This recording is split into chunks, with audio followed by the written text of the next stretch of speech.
Why do we keep buying things we don't need, for lives we don't live, in worlds that don't exist? Scroll through TikTok and you'll find Temu hauls brimming with tiny pastel-colored nonsense squishy pens, fake cakes, glittery pouches shaped like cartoon frogs. Step into Erewhon and you're met with $18 smoothies named after celebrities, bottled in the aesthetic of health and wealth. Meanwhile, millions of us are disappearing into fantasy romance novels, AI boyfriend apps, and cozy gaming simulations that mimic lives far more magical than our own. It's not just entertainment or indulgence, it's escape. But here's the unsettling question. When did escapism stop being a side effect of culture and start being the product itself? In this video, we're unpacking why escapism has become the hottest thing to sell. We'll look at how brands have shifted from offering practical value to peddling emotional relief, how today's digital dreams mirror the escapist fantasies of the 50s and 80s, and why overstimulation, burnout, and emotional fatigue are turning fantasy into the new currency. Because when the real world feels impossible to change, sometimes the only thing left to buy is the illusion of leaving it behind.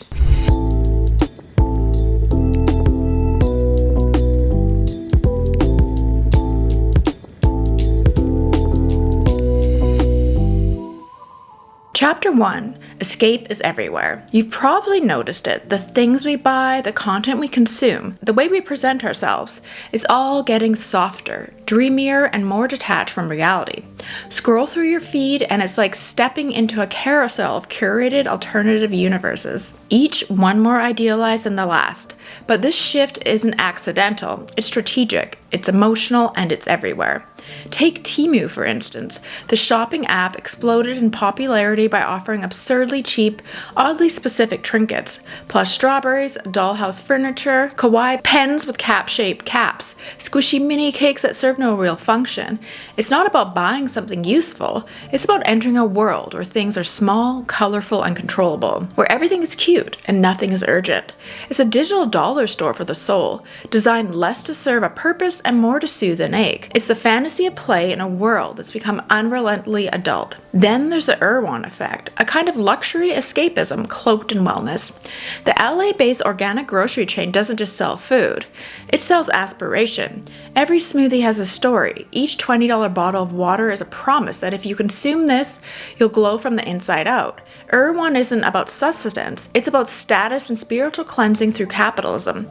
You're not just buying a drink, you're buying a version of yourself who lives in a quiet, sunlit apartment, journals every morning, and has finally healed her gut and her childhood trauma. And the escapism isn't just what we consume, it's how we present ourselves. On Pinterest and TikTok, aesthetics have replaced personalities. We don't just post selfies, we become characters. Coquette, clean girl, dark academia, soft girl. Each aesthetic promises an alternative identity, a better, more beautiful, more put together you. We're no longer people online. We're main characters in dream worlds of our own making. And it's not limited to how we look.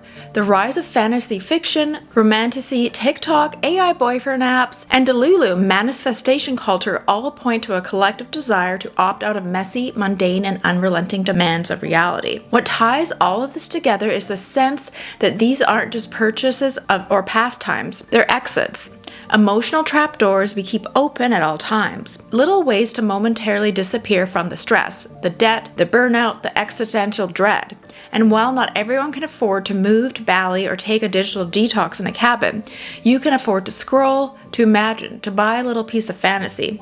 A strawberry-scented candle that smells like the life you wish you had. A $14 phone case covered in cartoon bunnies because it's cuter than your bank balance. Because when you can't afford to change your life, maybe you can at least aestheticize your suffering.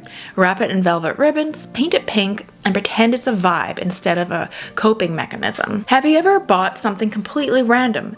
Not because you needed it, but because it made you feel something. A tiny escape in a shopping cart. Let me know in the comments below. I'm definitely guilty of all that. Chapter 2, we've escaped before. Escapism might feel like a uniquely modern phenomenon, but it's actually one of the most reliable patterns in cultural history. Every time society hits a wall, economically, politically, and emotionally, we don't just adapt, we we dream, we create alternative realities, comfort aesthetics, and fantasy lifestyles to slip into when the real world feels unlivable.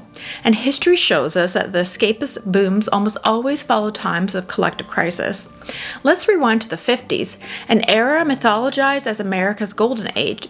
After the trauma of World War II, Americans were desperate for peace, order, and predictability. Enter suburbia, rows of identical homes, white picket fences, nuclear families, and jello salads. But this wasn't just architecture, it was a narrative. Buying a home in the suburbs meant buying into a version of safety and status. It was a curated dream of American stability, where problems could be solved with a new washing machine or a pot roast. Television fed into this fantasy with shows like Leave It to Beaver and Father's Knows Best, which presented a life that was sweet, slow, and suspiciously perfect. But underneath the surface, many things were far more complicated. Women told their purpose was domestic bliss were often battling depression and quietly medicated with tranquilizers like Milltown. Black Americans were explicitly excluded from the suburban dream through redlining and housing discrimination.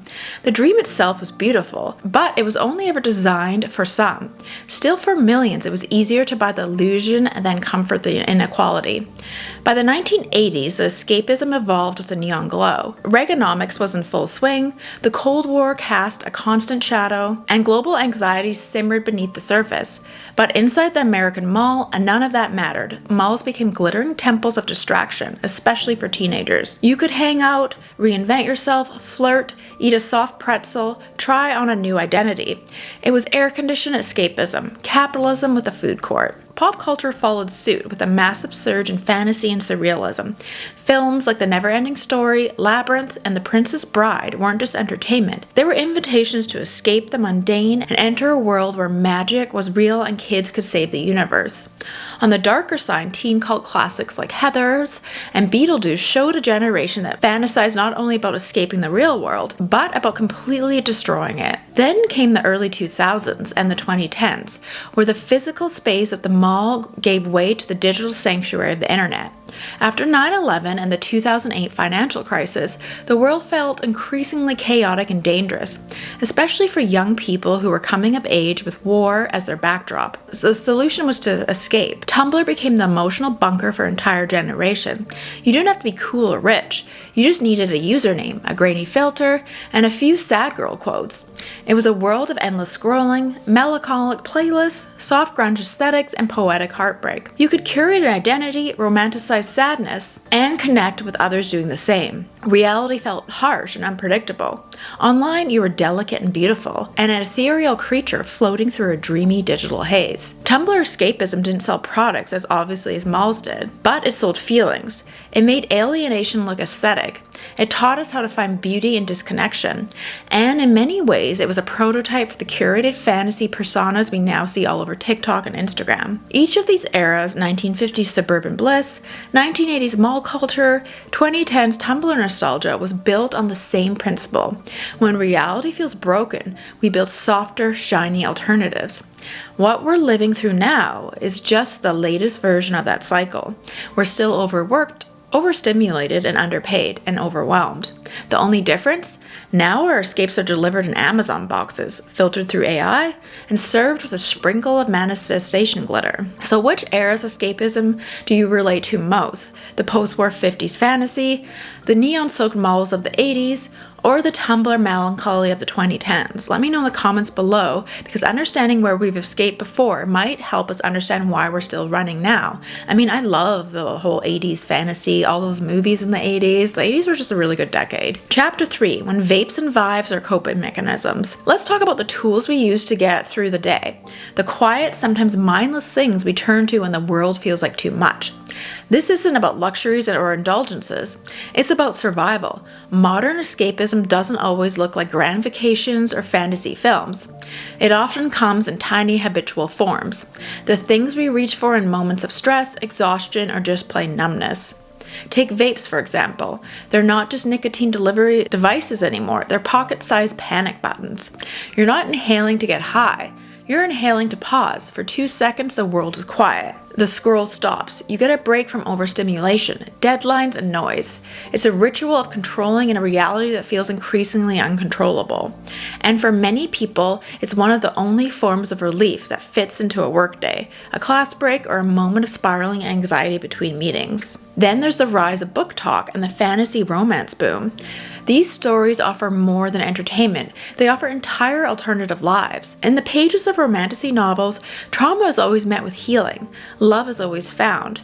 There are no grocery bills, no burnout, no broken systems, only plot twists and chosen ones. For many young readers, especially women, books have become sacred places where they can experience emotions and even intimacy in ways reality fails to provide. The Kindle isn't just a device anymore. It's a portal out of capitalism, out of the news cycle, out of the relentless noise. And if books take time, there are faster fixes. Enter the world of virtual companions, AI boyfriends, chatbot besties, parasocial comfort influencers. These digital companions never ghost you, never misunderstand your texts, and are always there when real people fall short. They offer validation, humor, and affection without the messiness of human relationships in a time when so many of us feel emotionally depleted, especially after the isolation of the pandemic years. These artificial interactions offer something terrifyingly soothing: predictability.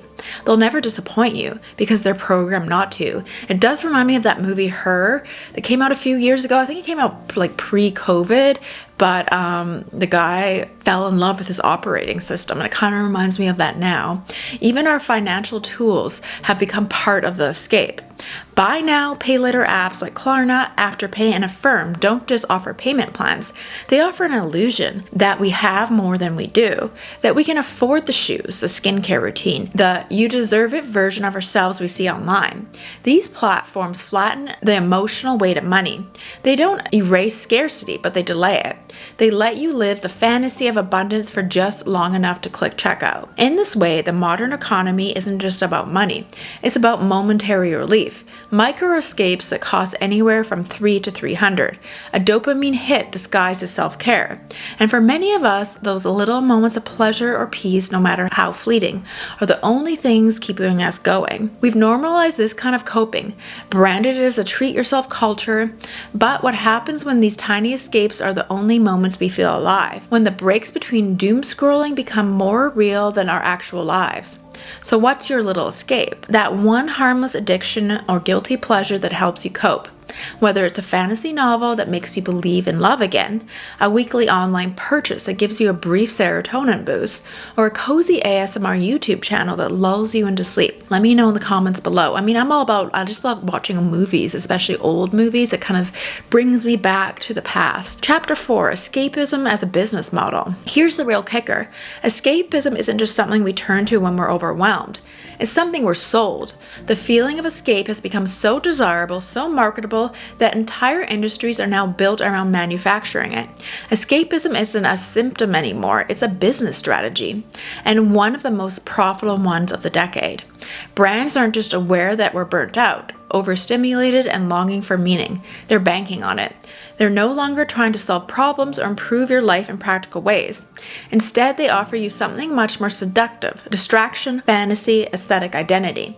In a world where everything feels out of control, they sell you the illusion of being someone else, someone softer, freer, more put together, even magical. Enter the rise of fantasy core marketing, a trend that sells clothing and lifestyle accessories based on entire imaginary worlds.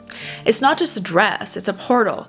Wear this flowing linen midi skirt and you're no longer stuck in your underpaid office job.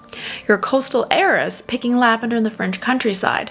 Buy this puff sleeve top and you're not commuting through the urban smog. You're a whimsical cottage witch foraging for mushrooms. These products aren't functional upgrades, they're aesthetic escape pods. Makeup tutorials have also shifted away from practicality and towards transformation. You're not just learning how to cover a blemish, you're learning how to reinvent yourself entirely. The e-girl look isn't about skincare, it's about becoming a character. A pouty, wide-eyed, digitally curated version of femininity that's detached from the messy reality of being a woman. Even the clean girl aesthetic, all slick back buns and glowy skin, promises more than beauty. It promises control. wellness, and a life so organized is practically sterile. And then there's Erewhon. On the surface, it's a high-end health food store. But what it's really selling is lifestyle fantasy. Their $18 smoothies aren't just overpriced drinks. They're symbols of who you could be. Someone with time, money, and the luxury of self-prioritization. Someone who doesn't just survive the chaos but floats above it.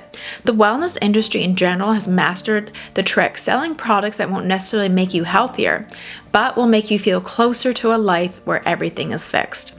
Even our obsession with aesthetics, clean girl, mob wife, tomato girl, vanilla girl, has become a way of playing dress up with our identities.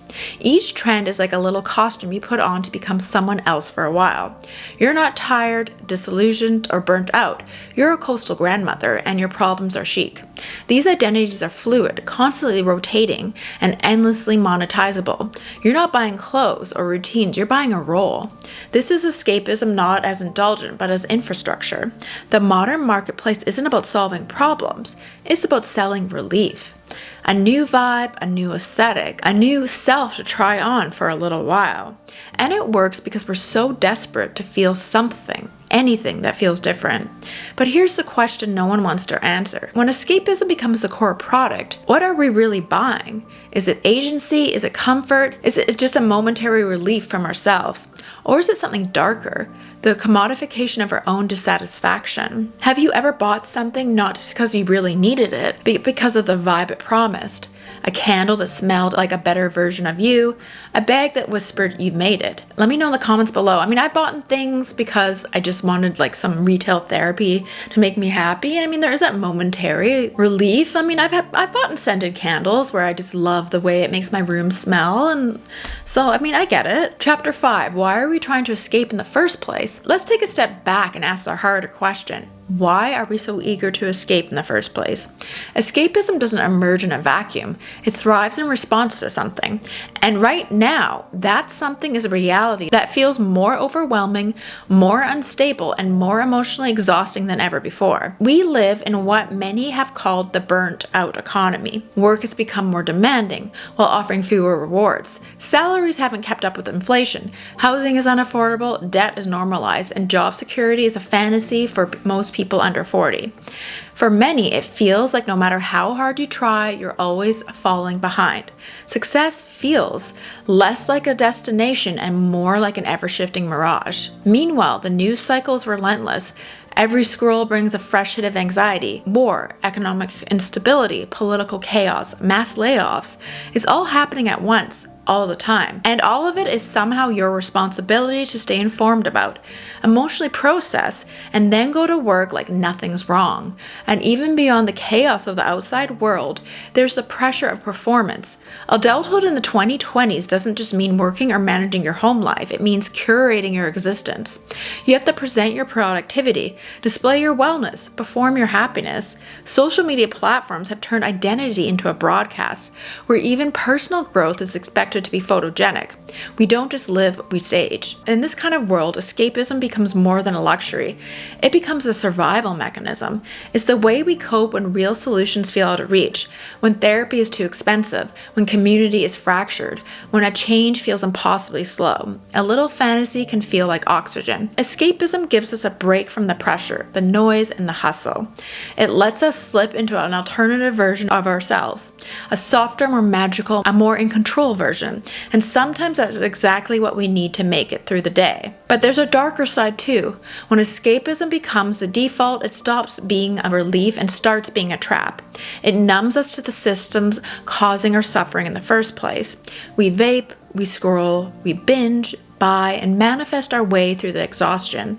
But nothing around us changes, and that's the point. Escapism soothes, but it rarely solves. It makes us feel better, just long enough to tolerate the very systems that keep us overwhelmed. And the more we rely on it, the less likely we are to push back. Because when you're busy dreaming about a different life, you're not organizing to change this one. In this way, escapism becomes incredibly profitable, not just for brands, but for the structures of power that depend on our silence. Soothing the symptoms is easier and more marketable than confronting the cause. And in a world where peace peace feels out of reach, fantasy becomes the product with the highest demand. So what do you think? Does escapism help us survive or keep us stuck? Maybe it's a bit of both. Escapism in and of itself isn't the enemy. In fact, it's one of the most deeply human instincts we have. Throughout history, people have always turned to stories, rituals, imaginations, and dreams to soften the harshness of the world around them. In small doses, escapism is not just harmless, it's essential. It helps us process grief, manage stress, spark creativity, and connect with something beyond our day-to-day responsibilities. Sometimes fantasy really is the only thing that gets us through. But what happens when escapism is no longer just an emotional safety net, but the entire foundation of how we live, consume, and relate to the world? When distraction becomes so central to our economy and culture that is no longer an escape from the system, but a feature of it, that's where things get complicated. Because in a society that's constantly trying to sell us new identities, aesthetics, and fantasy versions of ourselves, we have to stop and ask, who profits from our disconnection? Who benefits when we're too emotionally drained to push back? When we're so busy manifesting better life in our heads that we stop demanding one in real life. Imagine a world where we didn't have to escape so often, a world where rest wasn't treated as a luxury item, but as a human right, where beauty wasn't a performance to be judged, monetized, or filtered, where you didn't have to purchase your identity through clothing hauls, skincare routines, or TikTok trends. Imagine a culture that offered real peace, not the kind you can buy in a bath bomb, but the kind that comes from stability and genuine care. In a world like that, maybe we wouldn't be so desperate to disappear into our daydreams. But until that world exists, escapism will remain the most seductive, profitable, and widely marketed product of our time. And we'll keep buying it, not because we're weak or delusional, but because it gives us a moment to breathe in a world that rarely does. So let's talk. What's your relationship with escapism? Is it your comfort, your rebellion, your coping mechanism, or maybe all three? Let me know in the comments below. I love to hear how you're navigating the fantasy economy. For me, I love watching movies. That's my favorite thing to do. I love older movies from like the 80s, 90s, 70s. Obviously retail therapy, but I think a lot of it is honestly subconscious. I think most of the time we don't even realize we're doing this when we're purchasing things. So it's interesting to kind of think about why you're buying some things and kind of asking yourself, like, do I need this? Why do I want this? How, will it bring me some sort of joy? It's interesting to think about that because in the past I used to be quite impulsive. I love thrift shopping because I feel like it gives me that adrenaline rush and it's kind of an escapism in a way. So let me know in the comments below. I'm so curious your thoughts, and thanks so much for watching.